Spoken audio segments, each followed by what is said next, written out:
Kaze mu nkuru ijanye n'ikiganiro c'uyu munsi. Asanga umeze nk'uko abenshi tumeze, uramaze kubona yuko isi yuzuyemwo abagabo n'abagore babayeho ubuzima bugoye cane, barwana no kuronka icotunga imiryango yabo naho bokika umusaya. Ikibazo babaza si kimwe kivuga ngo mbega uyu munsi ndarira iki, ahubwo babaza bati ubwo nzosubira kurya. Kuri benshi rero babayeho bama mu ngorane z'ico babeshaho, kubabwira Imana n'imigambi myiza bafise ko ni nko gusuka amazi kwibuye. Ibyo bacamwo bisa nibabwira ngo niba Imana iriho yo bitazi canke ititaho imitwaro yabo. Ikibazo nyamukuru babaza ni iki kivuga ngo mbega Imana iranzi. Mugenzi, asangwa nawe warigeze kugera aho bazi ikibazo nk'ico, ndagufitiye inkuru nziza. Imana irakuzi, kandi si ibyo gusa, ahubwo yakumenye utaranavuka. Ijambo ry'Imana riravuga muri Zaburi 139 ku murongo wa 13 n'uwa 16 ngo kuko ari wewe waremye amafyigo yanje, wanteranirije mu nda ya mama. Nkiri urusoro inyonga zawe zarambona. Mu gitabo cawe handitswemwo iminsi yanje yose, yashinzwe hatarabaho n'umwe. Kaze mu kiganiro kigira gatatu mu rukurikirane rw'ibiganiro bivuga ku bibazo bigumye vyerekeye Imana, tukaba tuvyiga ko dufatiye ku nkuru z'abantu tubona mu ijambo ry'Imana.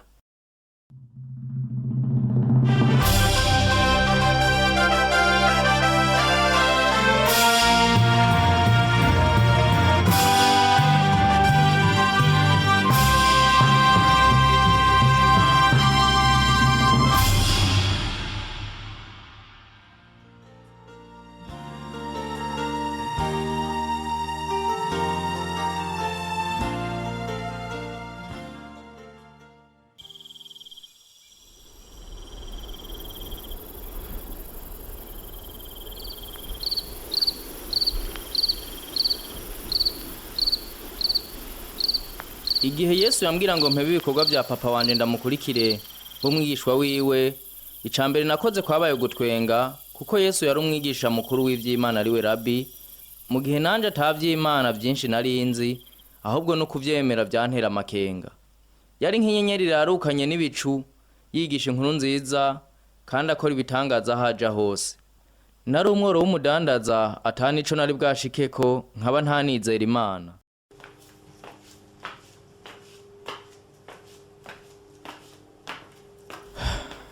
Ariko sinatahuye ukuntu mu kanya gatoya narengeye ya mforo yanje yo kubitwenga, gasanga nahevye ivya data vyose ngakurikira Yesu, mbere nkaba umwe mu ntumwa ziwe 12.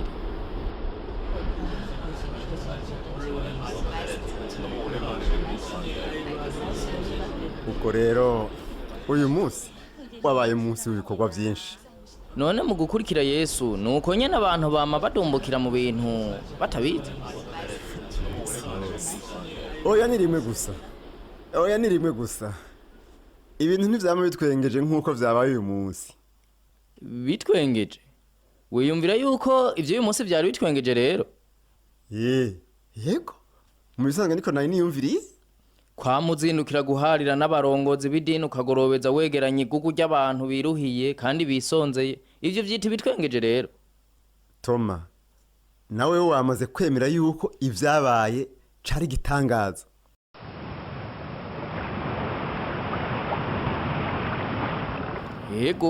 Yego ndavyemera.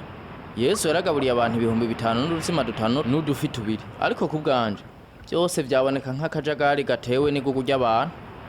Barya abantu bagenda bafatafata, bishimikiza, basunikana, basanzaza indya n'ibindi. Je nabona ko bishisha. Ariko rero hari ivyo kurya vyinshi vyasigaye, kugeza aho bavyegeranije vyuzuye ibiseke 12, kandi bose bariye bagahaga.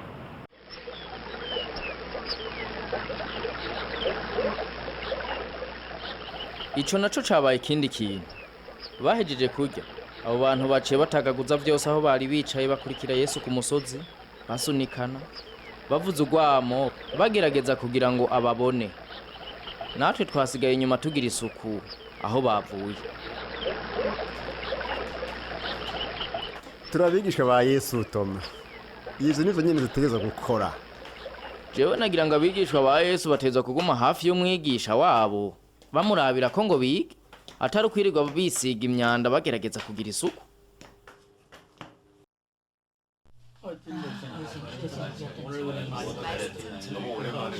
yemwe mwabagabo, imyidogo mike. Petero, ibyo Filipo avuga nibyo, singomba gusubira kumva imyidogo.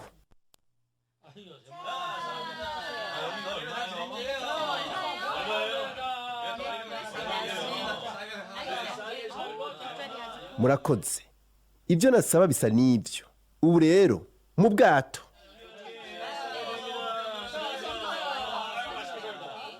Navuze nti hagarika imyidogo. Ubu rero mu bwato.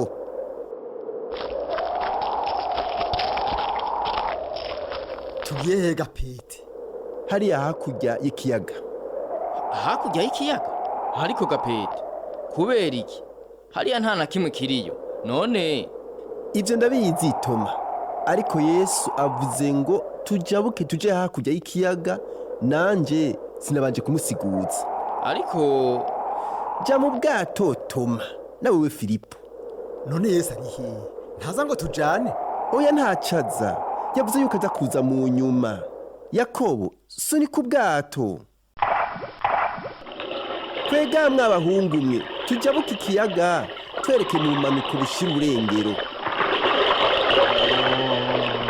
Toma, umeze neza? Umeze nk'ugwaye? ibi sivyo naje kurondera Filipo. Hari ingorane none? Hari ingorane nyabaki? Bikunda ikiyaga? Oya, cyese ndahakunda. Turetse n'ivy'imifunda rero Filipo, ibi byose turimwo sindabikunda. Kuguma twirukanga, gukubura, urwamo rw'isinzi ry'abantu. Nagira ngo kumwigisha wa Yesu harimwo iki? Nukuvuga harimwo kugira agateka na gatoya. Ubu turabakozi biwe gusa Filipo. Avuga ngo tora iki tukagitora. Ati genda hariya tukagenda. Simbona neza ivyo ari byo. Ihangane Tom, ibintu ntivyamwenyuze uku. Hazogera igihe kuba hafi ya Yesu, wumva ko ari ukuruhuka. Kuba hafi yiwe Filipo, kuva nemeye kumukurikira sindigera ndonka n'iminota 2 yo kuba hafi yiwe. N'izina ryanje ngira ntarizi. Toma, nawe urarengeje. Izina ryawe urarizi nyene. Asangwa ari uko rero Filipo, ubwo rero ibintu bimeze nabi urusha uko navyibaza. Kubera kuvuza iki? Kuko kuva kijya gihe ntarumva avuga izina ryanje na rimwe. Toma, ibyo sindavyemera. Yaba Rabi canke yabatariwe, yakora ibitangaza canke atabikora. Ibyo ndabivuze nta bindi vyiyumviro mfise kuri we canke ku Mana yiwe. Kuri Yesu umukozi wiwe gusa, kandi rero ndabihaze jewe.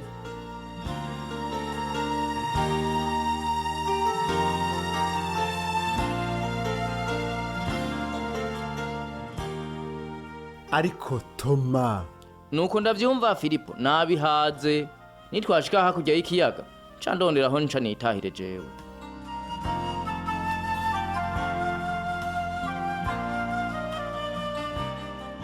Kaza dushishikare kumva inkuru ijanye n'iki kiganiro. Turacari kuri rwa rukurikirane rw'ibiganiro bivuga ku bibazo bigumye vyerekeye Imana, dufatiye ku nkuru z'abantu tubona mu ijambo ry'Imana. Ubwa mbere mu nkuru yacu twarumvise ukuntu Toma yemeye gukurikira Yesu, akaza asanga ari mu mugwi w'abandi bigishwa biwe, bakaguma bagendagenda bigisha ubutumwa bw'ivyizigiro n'inkuru nziza aho bagiye hose. Ariko naho Toma yari yiboneye ibitangaza bikomeye Yesu yakoze, yagumye akekeranya cane atemera neza ibya Yesu. Murabona ko Toma atemera neza yuko Imana ibaho, ndetse akagira ati naho yo bibaho sinemera yuko Imana canke Yesu uwatumwe n'Imana yohava yitwararika ivyanje. Kaze rero tubandanye kumva iyi nkuru.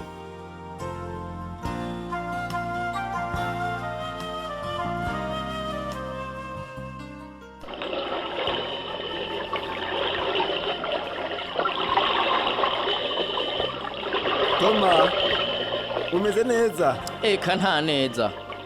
Toma, ndazi yuko utamerewe neza muri iki gihuhusi. Ariko naho womenga ibintu bimeze nabi, imbere ni heza. Oya Filipo, aho bwenda bimenya kare, byari kuba byiza kurusha kwiyumvira ko bizombera byiza mu nyuma. Ndatinya ko twese duhava dufira muri iki kiyaga, kandi si kosa ryanje. Mbega niki cyotuma wita ku mwikomo kubera igihuhusi? ndavumwe nta na rimwe ibintu byigeze biba byiza kuri jewe. ugomba kuvuga iki? Jewe aho ngeza kwibuka ibintu byose naciyemo nagiye mbona ari ibyago gusa bikurakuranwa. Mama yapfuye nkiri umwana muto, nabayeho mu bukene bwinshi mu buzima bwanje bwose. Abo tuvukana bose babambwe n'abaroma. Data na data wacu bangobereye ku idini ntagomba. Filipo, nta na kimwe nakoze ko canke nashizemwo akarenge ngo gigende neza. None herabo bunaho narihenze mu kwibaza yuko ibintu vyohava bihinduka bikaba vyiza kuri jewe. Mugabo rero Toma, ibintu byarahindutse kuri wewe? Mbega wonyumvisha ivyo bintu gute? Laba ahantu ndi vyitwa ngo ndi umwigisha wa Rabi ari we Yesu, nkaba ngira mfire mu kiyaga. N'uwo mwigisha akaba atanzi no kumenya. Oya Toma, ivyo sivyo.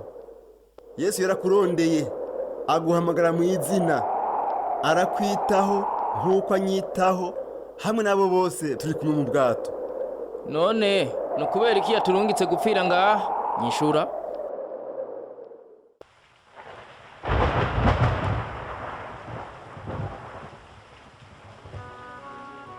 Ubu naho nibiki? Pete, izo nibiki bibaye? Hari umuntu ariko araza.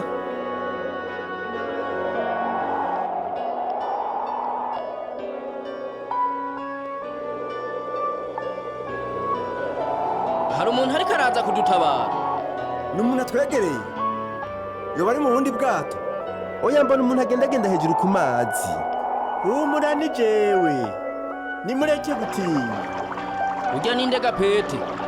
Nibiki bibaye? Ngira ngo ni Yesu.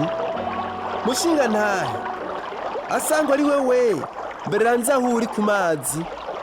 Pete. Ibyo uri kuragira nibiki? Wasaze. Petero, ni jewe. Ingo. Pete, ntuhave. Raba Toma. Petero nawe nyine ariko aragenda ku mazi.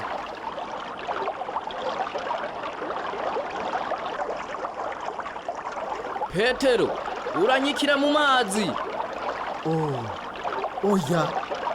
Ariko arazama. Ntandeka ahavanyikira mu mazi. Ntabara mugenzi. Narinda bizi, ibi byose n'amakosa yanje. Eheraba, ni Yesu. Afashe Petero kuboko. Aramugarukanye.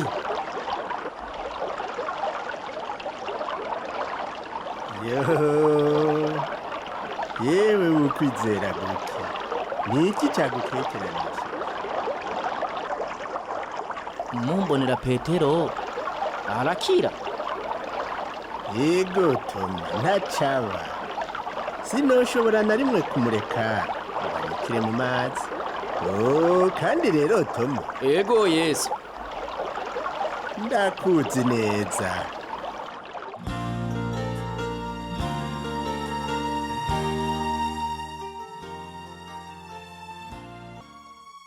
Toma ashobora kuba atarabibona neza, ariko ubuzima bwiwe bwimirije guhinduka bimwe bitangaje. Kuko murabona yuko ibyo mugenzi we Filipo yavuga byari byo. Yesu yari afise intumbero mu gutora umwe wese mu bigishwa biwe 12 b'imbere. Kandi yari yitwaririka cyane umwe wese. Nk'uko atashobora kureka Petero ngo anyikire mu mazi, ni nako atashobora kureka Toma ngo asubire inyuma atamumaze ubwoba yari afise n'ibindi byose byari bimuraje ishinga. Eka ntiyashobora kureka ngo agende ataronsa akaryo ko gutorera umuti ingorane ziwe. Ariko mu nyuma Toma yategerezwa kuzohura n'ibibazo bigoye, uhereye ku kuntu yatahura Imana ukutariko, kandi inkomoko y'ingorane yiwe yabayemwo mu buzima bwiwe. Ingorane yiwe ntiyari y'imikoshi canke umuvumo. Ingorane yiwe cari icaha ciwe. Turasoma mu cete candikiwe Abaroma igice ca 3 ku murongo wa 23 havuga ngo bose bakoze ibyaha ntibashikira ubwiza bw'Imana. Imana iragororotse kandi ni yera. Icaha gice kiba urusika rutandukanye n'Imana. Wewe nanje twatandukanye n'Imana kubera icaha. Naho turi abanyabyaha, Imana iradukunda. Ntaco dutandukanye n'urukundo rw'Imana. Imana ni Imana y'imbabazi.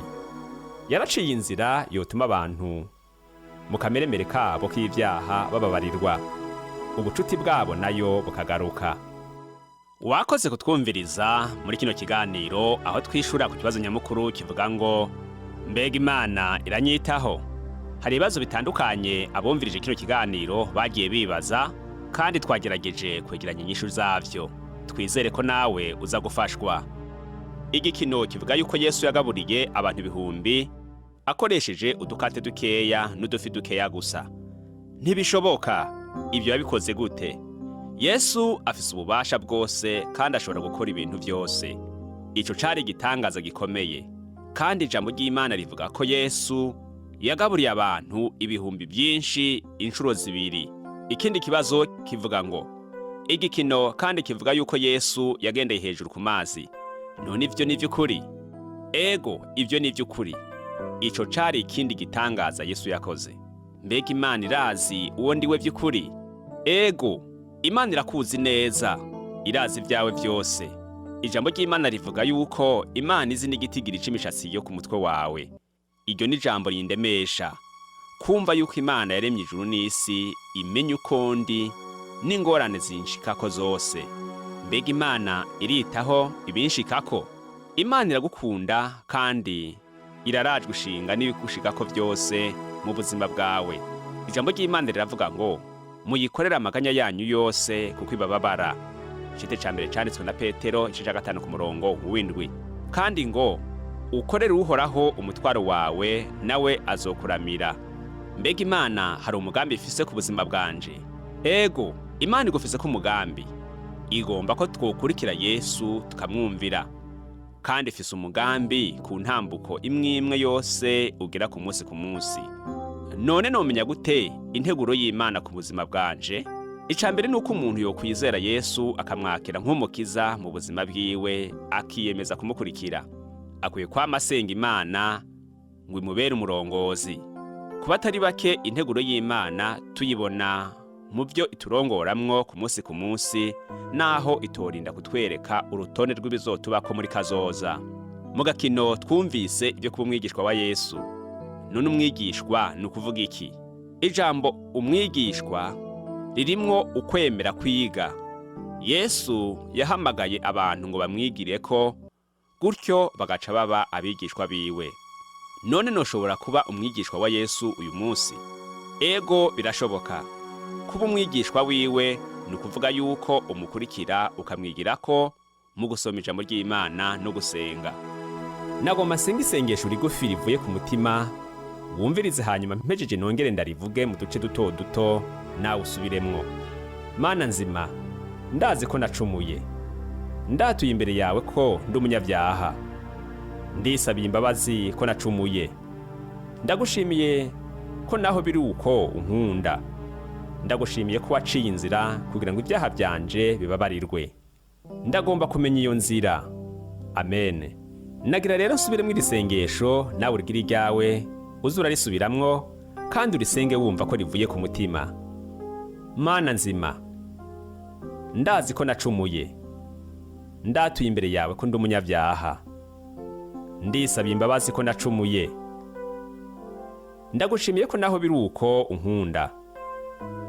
Ndagushimiye ko waciye inzira kugira ngo ibyaha byanje bibabarirwe. Ndagomba kumenya iyo nzira.